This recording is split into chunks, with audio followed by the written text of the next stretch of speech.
right now. Well, it's an event for hope, remembrance, and support at this year's Blood Cancer United's Light the Night. So coming up, we have two guests joining us this morning to tell us how important an event like this is for those impacted by blood cancer. Plus, we got a new program to connect dads and boost their role in kids' education. We'll talk about the great impact this has on local families. And we are following the latest on a deadly overnight shooting, what we know and what San Antonio police are saying about the evidence left behind.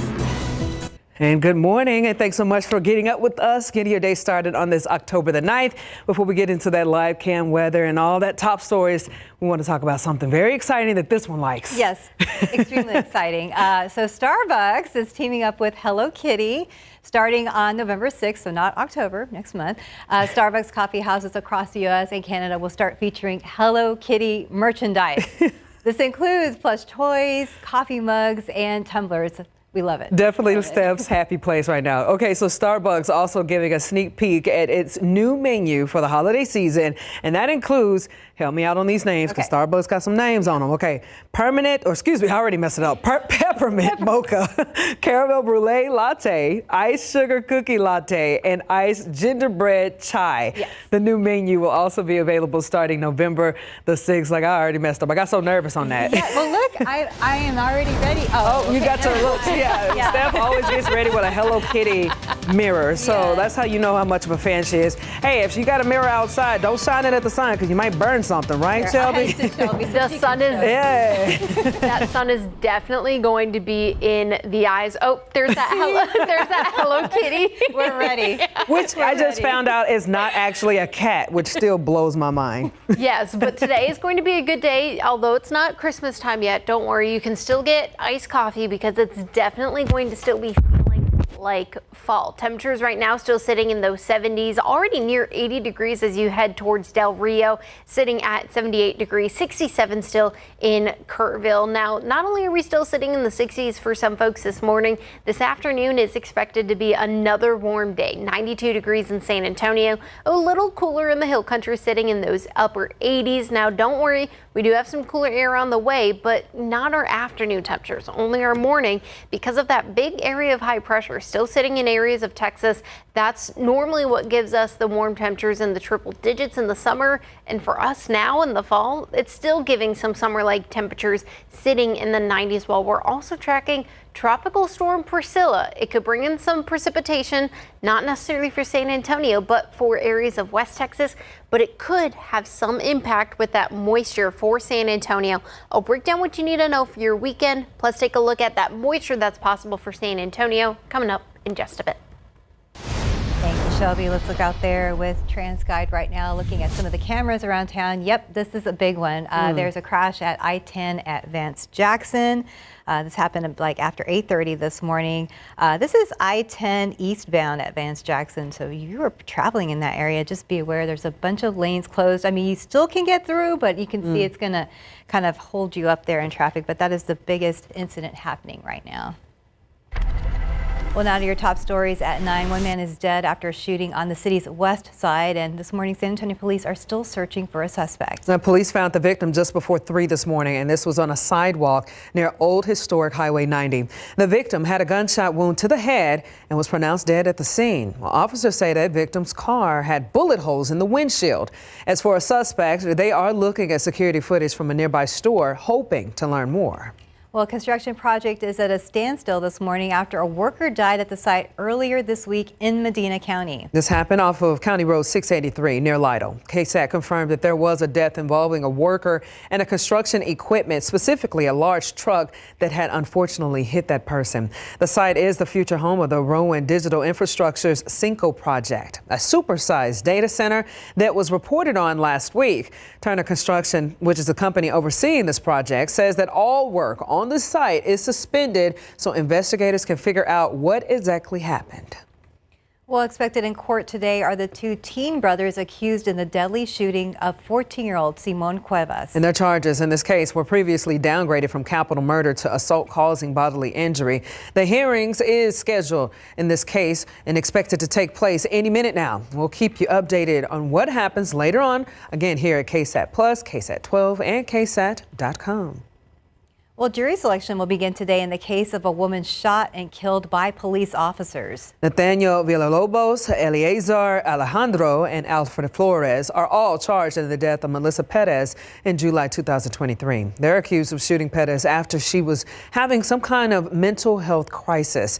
Last week, a federal judge dismissed the civil case against the officers, and the defense wants that mentioned in the trial. So then in a courtroom yesterday, pretrial hearing grew heated as attorneys sparred over key issues in the case, including the defense accusing the city and the San Antonio Police Department of putting a gag order on its employees and preventing them from talking to them, which was denied by Judge Braunfels. So the high-profile case will challenge all involved, as it could set precedent on how police officers are trained going forward if the officers are found guilty. Now, again, testimony in this case expected to begin on Friday.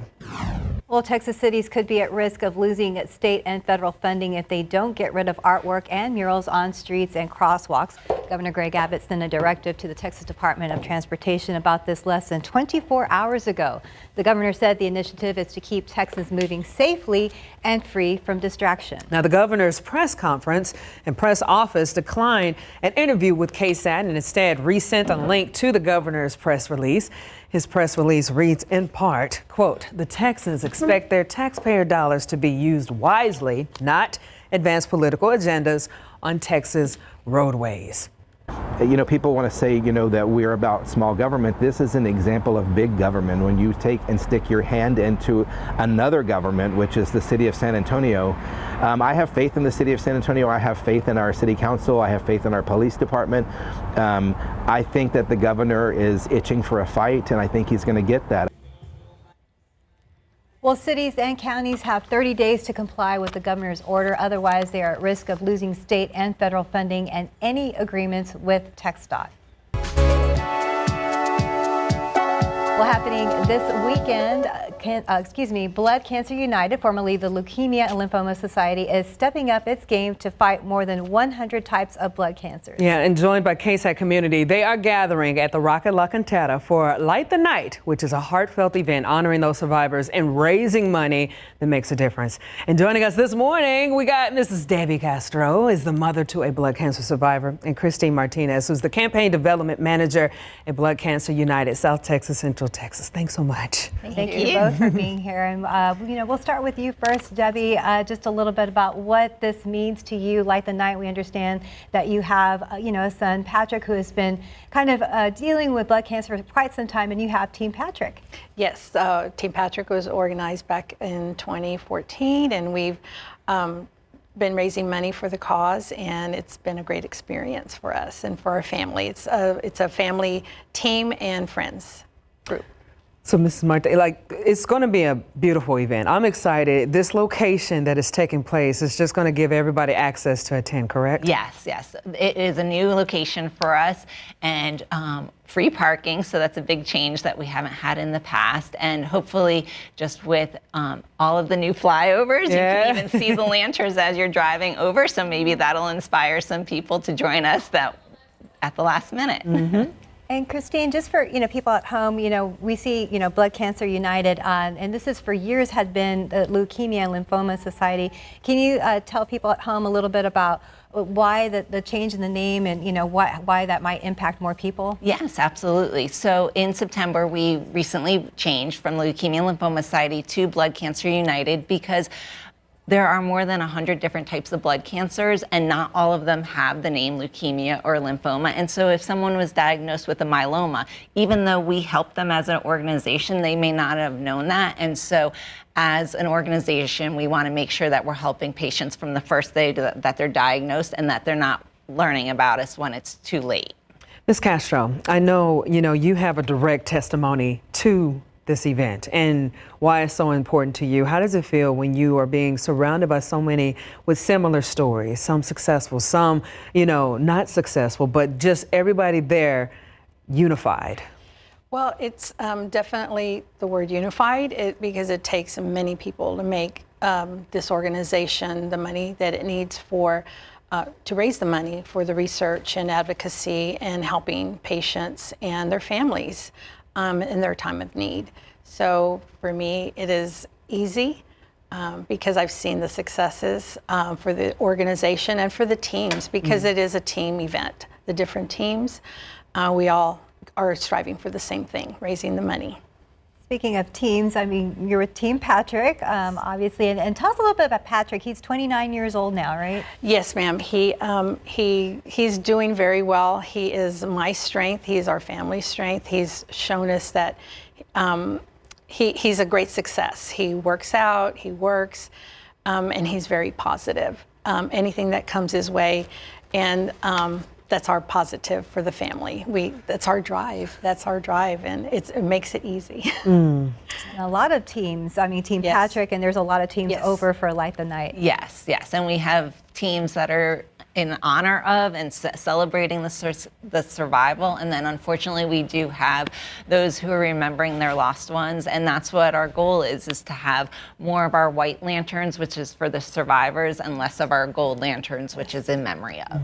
When people are driving by, you know, watching from a distance, visitors coming from, and they see that glow, you know, what is one message that you want? And hopefully, if they're watching this, what you want them to take away from that light that you guys will continue to shine? I hope to give the hope of every patient, of every family member, and even if you've lost your loved one, that hope that you can continue to live and honor their memory.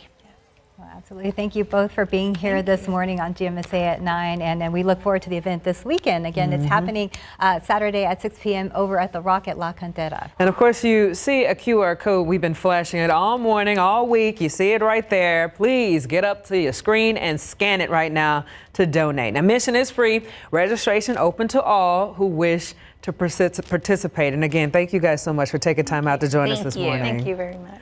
All right, guys, coming up next, we got so much more coming your way at 9:09, 76 degrees outside. A man has been arrested in connection to one of California's deadliest wildfires. How this fire changed lives and what led to his arrest. Well, Israel and Hamas agreed to a ceasefire plan, a potential turning point in the conflict. The latest on the agreement and what it means for hostages. Well, welcome back, and here's today's 9 at 9. Israel and Hamas have agreed to the first phase of a ceasefire plan, marking a potential turning point in that war. Israeli Prime Minister Benjamin Netanyahu is meeting with his government today to formally approve that agreement. The plan calls for an end to the fighting and the return of hostages held by Hamas. 29-year-old Jonathan Ritterneck has been arrested in connection to the deadly Los Angeles, California wildfire back in January.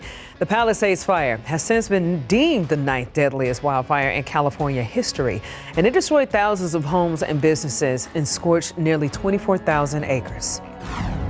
Former FBI Director James Comey pleaded not guilty to federal charges. Comey faces charges of making false statements to Congress and obstructions of a congressional proceeding. Trial date has been set for January 5th, and attorneys on both sides say they expect it to last 2 to 3 days. Comey could face a maximum of 5 years in prison if convicted. California Governor Gavin Newsom signed a Real Food Healthy Kids Act into law yesterday. The law requires public health officials and scientists to decide which ultra-processed foods are most harmful to human health.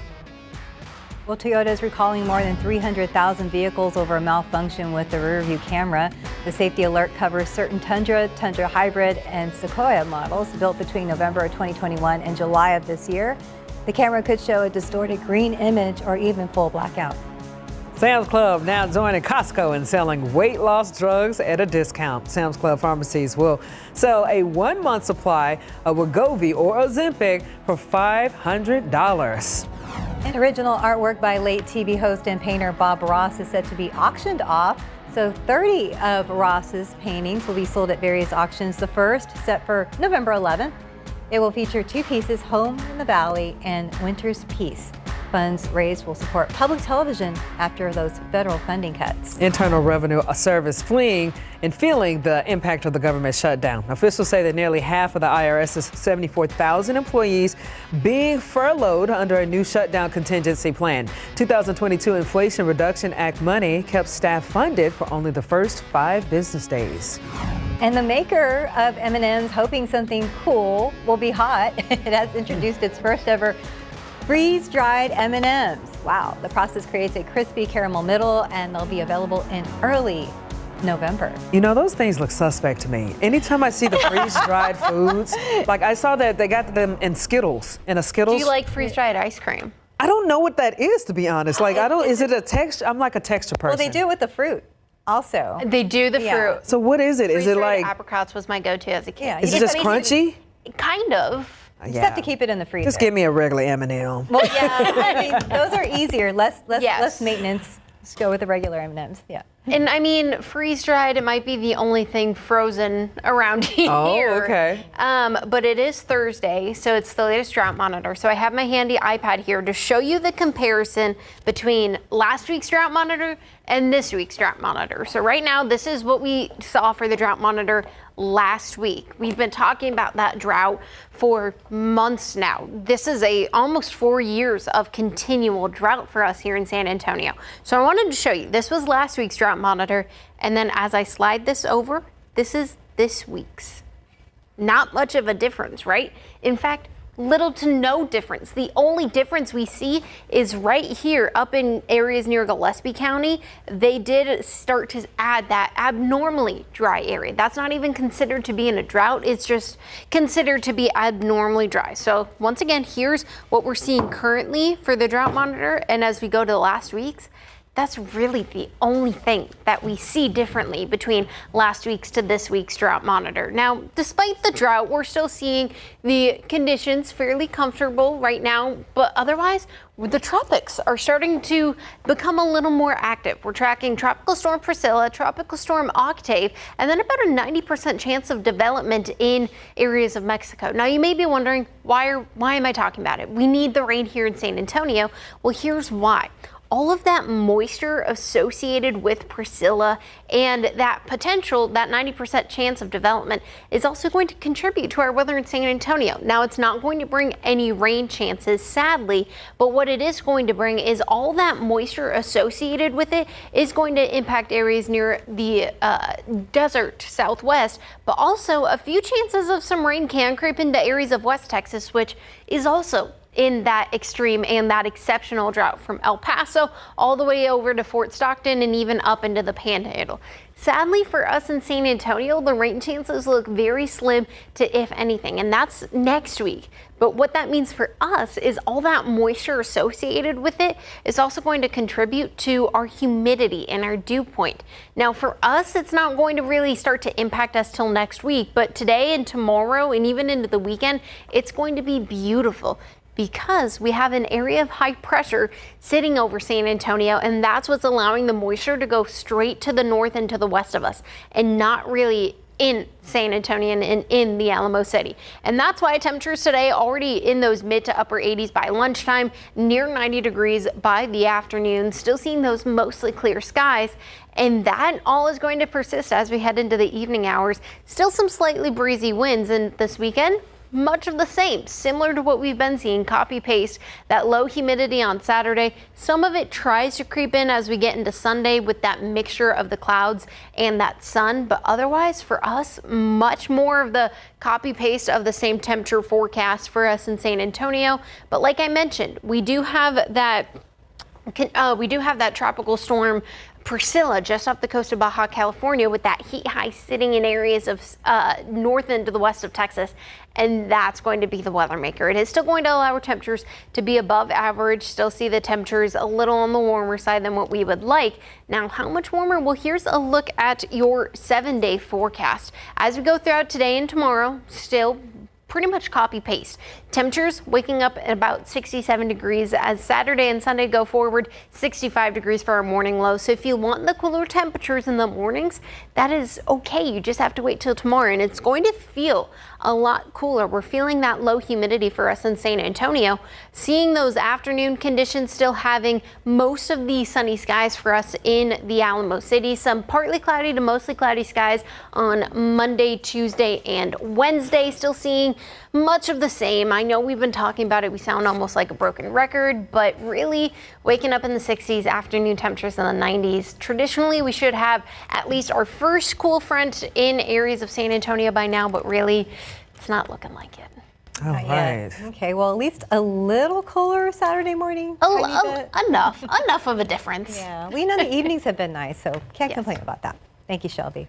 All right, coming up next, SAISD launching a new program to connect dads and boost their role in kids' education. How this is changing families and breaking those old stereotypes.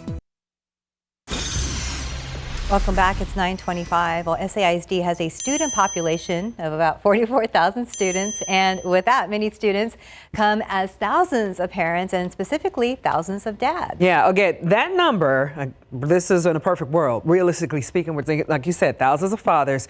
It motivated the creation of SAIS Dads, which is a new district program for fathers to form that community with each other and to also learn how to engage with their children's education. And one of those dads sat down with me and told me that this actually helps break that stigma of what a father's role is in the household. How do you feel knowing that this program is existing so that you guys could get more engaged with your young ones? I similarly fell into that role of dad does this stuff. Dad comes home from work and he fixes the homework and he makes sure the plumbing works, and then mom takes care of the stuff, right? But then what ends up happening is you don't put any relational equity into your children. There's more split of the responsibilities. There's not really set gender things as much anymore. We all need to take care of the house, take care of the money, and then take care of the children. And so I'm excited that we're all here together to kind of like share tips and talk to one another and do what we can to try to support one another. What are you most looking forward to within this program?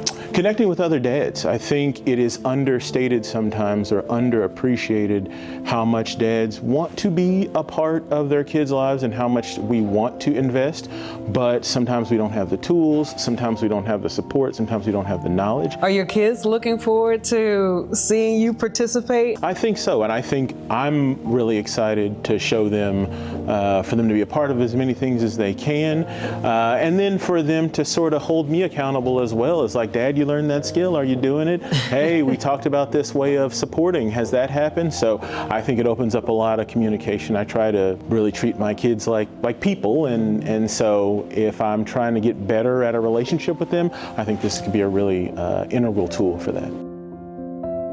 And he is exactly right about that. Okay, so if you are a dad in the district, this is a way that you can get involved with SAIS Dads. You can go to our website first. So in this article, I have the article posted where there's a link to the school district's homepage. On that homepage, you're going to see something called departments. When you click on it, it's going to bring down a drop-down menu. You scroll all the way down until you see family and community engagement.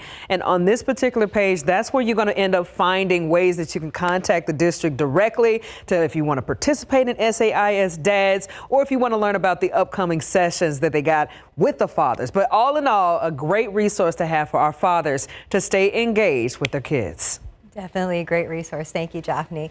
Time now 9:28, and we're at 76 degrees for now. You are watching GMSA at 9. Well, a family fighting for justice 5 years after a nearly fatal hit and run. We're going to tell you why they say the court order was ignored. Well, welcome back. Time now is 9:32. This morning during our GMSA Plus stream, we introduced you to Katie and Matthew Belknap and their search for justice. Yeah, in 2018, Matthew was nearly killed in a hit and run crash. And Marissa Ross, who pleaded no contest in the crash, was ordered shock probation. Well, our Patty Santos explains that it's been 5 years and the family says she hasn't held up to the court order.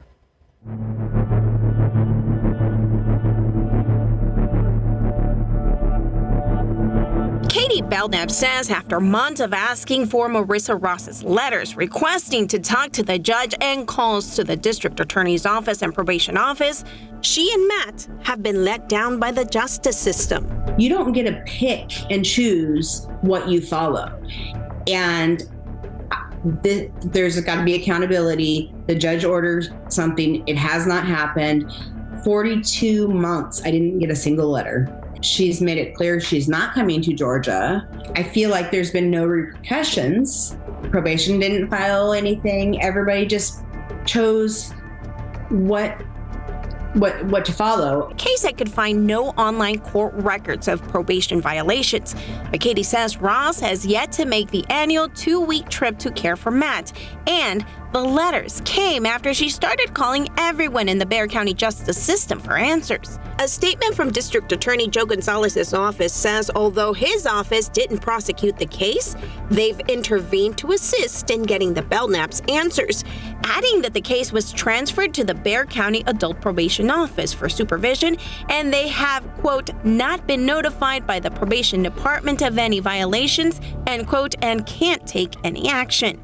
The Director of Community Supervision and Corrections Department, Jarvis Anderson, said they could not, quote, comment and give specific details on a probationer's compliance with conditions of their community supervision, end quote. We wanted to know why judges have not enforced the full terms of the probation. The drug court judge referred my emails to Judge Jennifer Peña. My messages to Judge Peña were not returned. After her last court appearance, we asked Ross if she had any intention to go to Georgia. I would like to make sure that I take care of what I need to take care of for this case. So I would just like to go ahead and take care of things. So that's what I'm getting ready to do. You want her in jail?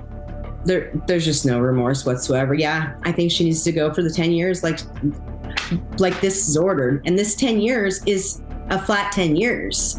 Judge Peña said it'll be a day for day, like she'll do 10 years on this versus 18 months.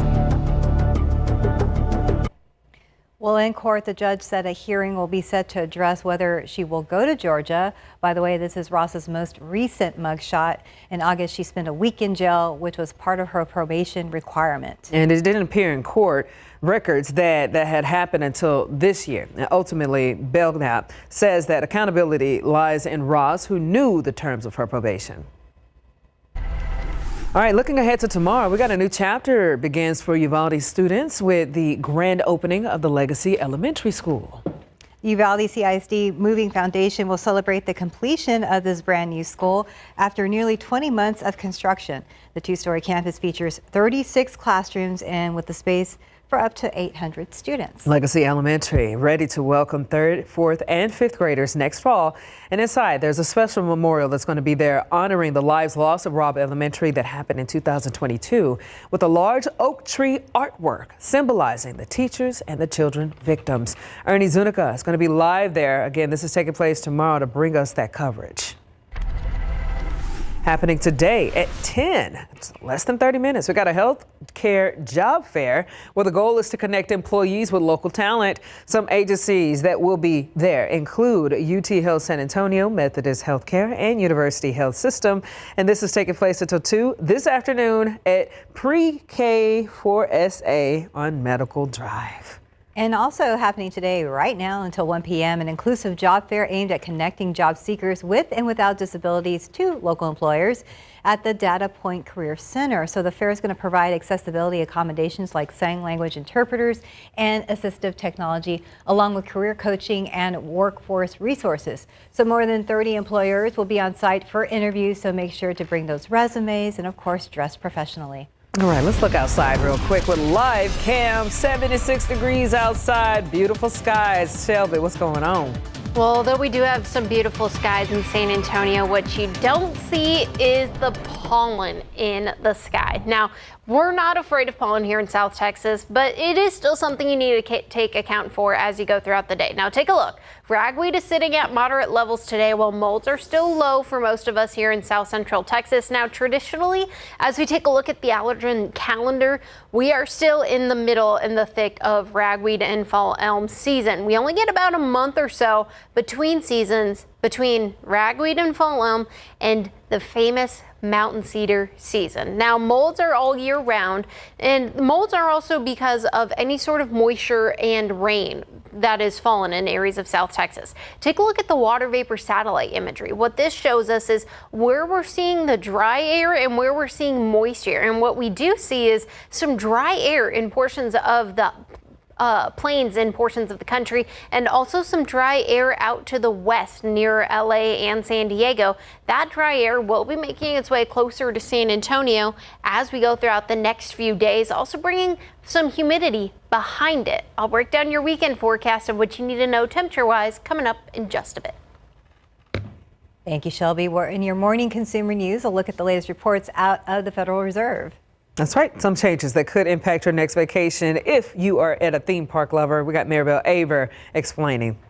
Let's start here with the Federal Reserve signaling patience on rate cuts after its September meeting. So most officials expect 2 more quarter-point cuts this year, with smaller moves through 2027. The minutes from the meeting show members agreed inflation is easing, but warned against cutting too quickly. The only dissent came from President Trump's appointee, Scott Merrin, who pushed for a deeper half-point cut. The Fed's next policy meeting is set for early November. Johnson & Johnson has been ordered to pay $966 million to the family of a California woman who died of cancer linked to its talc baby powder. Jurors found the product contained asbestos that caused her mesothelioma. J&J called the verdict egregious and unconstitutional, maintaining its products are safe and asbestos-free. The company plans to appeal but still faces thousands of similar lawsuits. And Disney is raising ticket prices at its U.S. theme parks, but also rolling out new discounts to attract visitors as sales soften.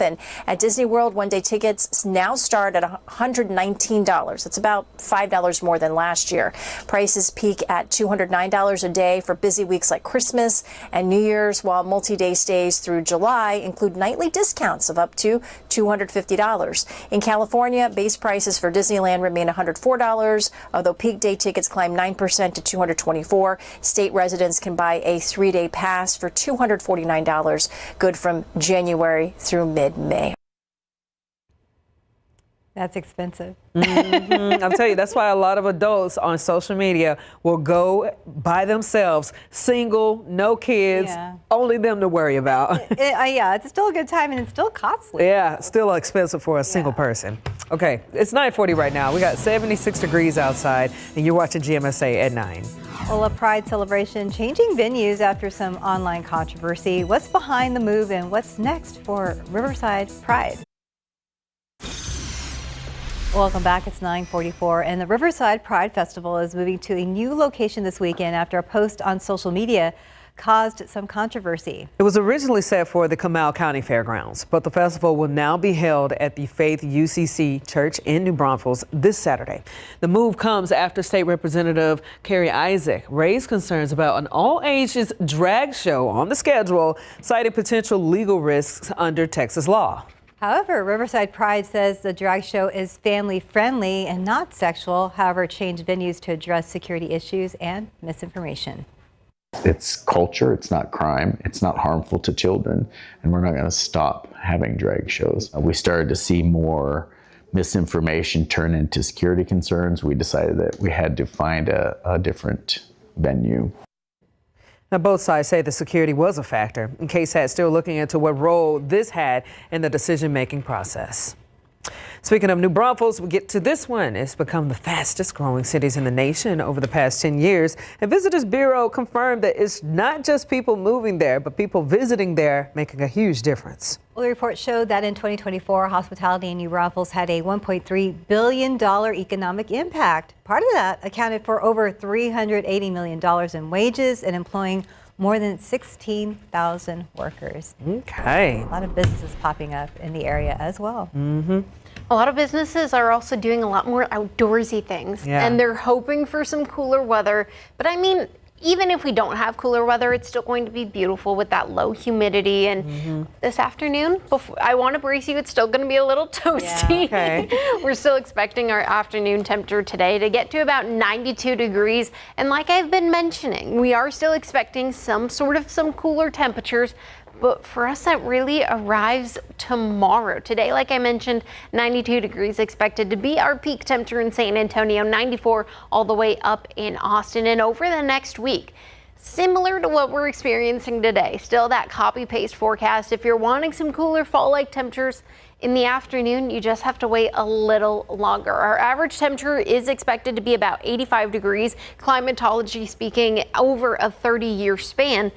And we're still going to be sitting at least 5 to 7 degrees above our average. And the last 90-degree day, when you take a look at the average in the statistics, is normally October 19th.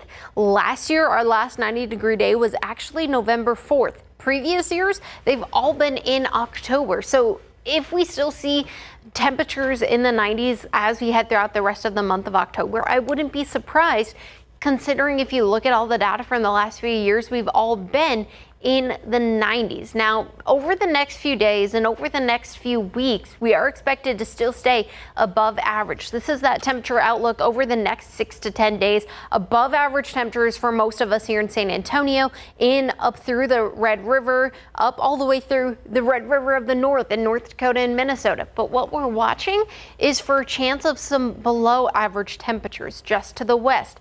That could make its way closer to San Antonio, but here's the thing.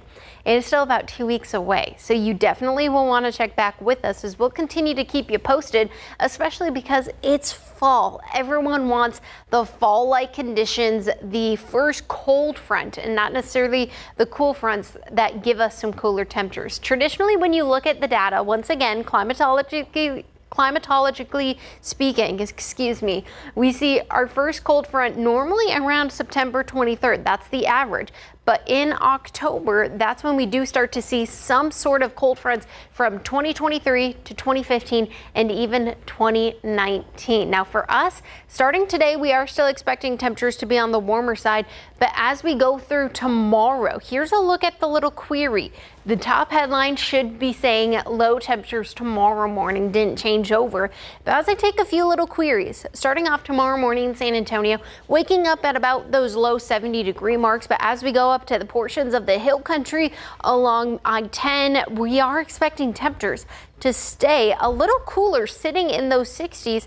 And part of that is because they are staying away from the suburban areas, and they are going to be a few degrees cooler because they're away. They don't have as much heat reflecting off of everything. So temperatures tomorrow are still waking up in the 60s. And when we start to see our cooler mornings, traditionally in the 60s, our average is about September 26th, when we start to see the temperatures below in the 50s associated with our first cold front. Normally middle of October, temperatures below or at 40 degrees November, and any temperatures below or at 32 degrees, which is freezing, we normally don't see until December. The latest have been January at that point. But here's the thing. These are all averages. We do get every once in a while that 1 or 2 years where it doesn't necessarily stick to the averages. So we'll continue to keep you posted, but like I mentioned, still waking up with temperatures still in the 60s. But what we're watching, like I mentioned earlier, there is that cool air arriving from areas in California that could make its way to San Antonio about mid-October. We get that cool front, but here's the thing, it is still ways away. So what we're watching is after October 18th, the potential for a cold front to bring some cooler temperatures, talking 50s and 70s for our lows and highs.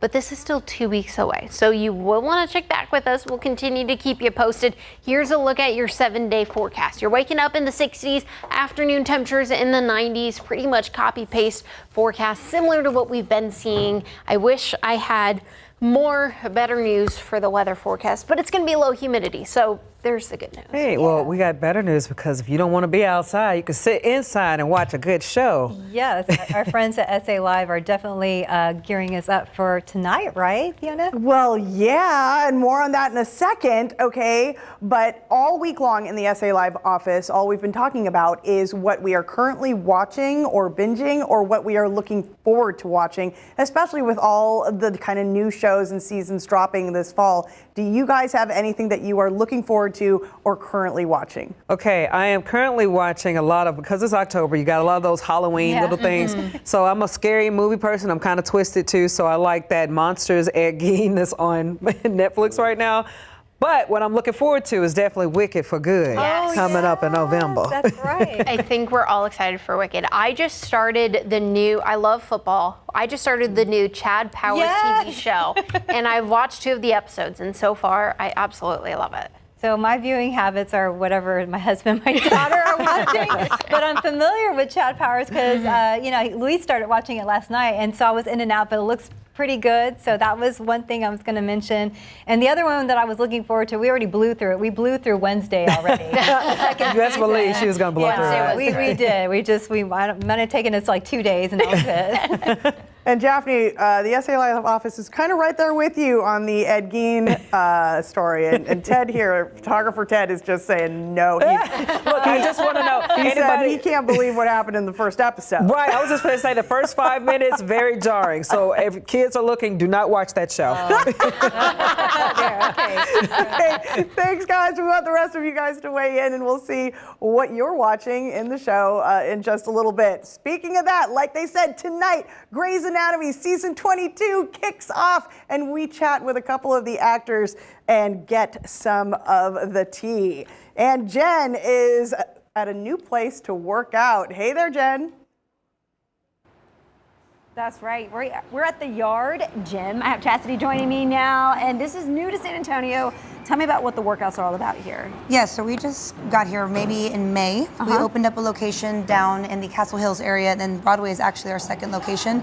We're a strength and conditioning gym based out of Australia. We kind of blend in and mix elements of conditioning as well as components of strength, and then we also incorporate lifestyle things like Pilates and things like that. Got it. And you just missed it. They were going pretty hard back here behind us, but we are going to have a fun workout here in a bit. Fiona, toss it back to you.